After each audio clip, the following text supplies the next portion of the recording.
నందమూరి బాలకృష్ణ గారు ప్రస్తుతం వరుస సినిమాలతో బిజీగా ఉండడమే కాకుండా తన సినిమాలతో అభిమానులను తెగ ఆకట్టుకునేలా చేస్తూ ఉన్నారు.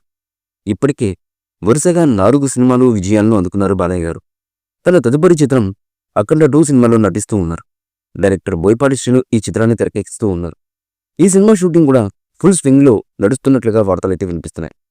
డాకుమారస్ సినిమా థియేటర్స్ కంటే ఎక్కువగా అఖండ 2 సినిమా ఓటీటీ డీల్స్ అయితే ఒక సెన్సేషన్గా మారిందట. డాకుమారస్ సినిమా వరల్డ్ వైడ్గా ఒక సరికొత్త ట్రెండ్ అయితే సెట్ చేసింది. అందుకే బాలయ్య బోయపాటి కాంబినేషన్లో వస్తున్నటువంటి అఖండ 2 చిత్రాన్ని ఒక ప్రముఖ ఓటీటీ సంస్థ తీసుకోవాలని తెగ పట్టుబడుతున్నట. డాకుమారస్ సినిమా కన్నడ, తమిళ్, హిందీ వెర్షన్లో కలిపి సుమారు 60 కోట్ల వరకు ఓటీటీ డీల్ జరిగినట్లుగా వార్తలైతే వినిపించాయి. అయితే ఇప్పుడు ఏకంగా అఖండ 2 పాన్ ఇండియా లెవెల్లో పలు భాషల్లో విడుదల చేయబోతున్నట్లుగా తెలుస్తుంది. అయితే ఇప్పుడు ఏకంగా అఖండ 2 పాన్ ఇండియా లెవెల్లో పలు భాషల్లో విడుదల చేయబోతున్నట్లు తెలుస్తుంది.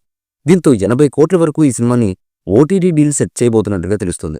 చాలా సంస్థలే అఖండ 2 డిజిటల్ హక్కులను సైతం తీసుకోవడానికి పోటీ పడుతున్నారట.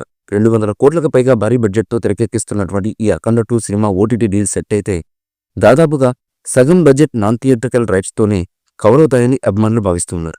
మరి కలెక్షన్ల పరంగా ఏ విధంగా అఖండ 2 ఆకట్టుకుంటుందో చూడాలి. మరి ఇందులో హీరోయిన్ సంయుక్త మీనన్ నటిస్తూ ఉండగా అఖండ 2 సినిమాలో నటించిన వారందరూ కూడా నటించే అవకాశం ఎక్కువగా ఉన్నట్లుగా టాక్ అయితే వినిపిస్తుంది. డాకుమారస్ సినిమా కన్నడ, తమిళ్, హిందీ వెర్షన్లో కలిపి సుమారు 60 కోట్ల వరకు ఓటీటీ డీల్ జరిగినట్లుగా వార్తలైతే వినిపించాయి. అయితే ఇప్పుడు ఏకంగా అఖండ 2 పాన్ ఇండియా లెవెల్లో పలు భాషల్లో విడుదల చేయబోతున్నట్లుగా తెలుస్తుంది. ఈ మూవీపై మీ అభిప్రాయాన్ని కమెంట్ బుక్లో తెలియచేయండి. ఈ వీడియో మీకు నచ్చితే లైక్ చేయండి, షేర్ చేయండి, కమెంట్ చేయండి. మరిన్ని అప్డేట్స్ కోసం మా ఛానల్ని సబ్స్క్రైబ్ చేయండి.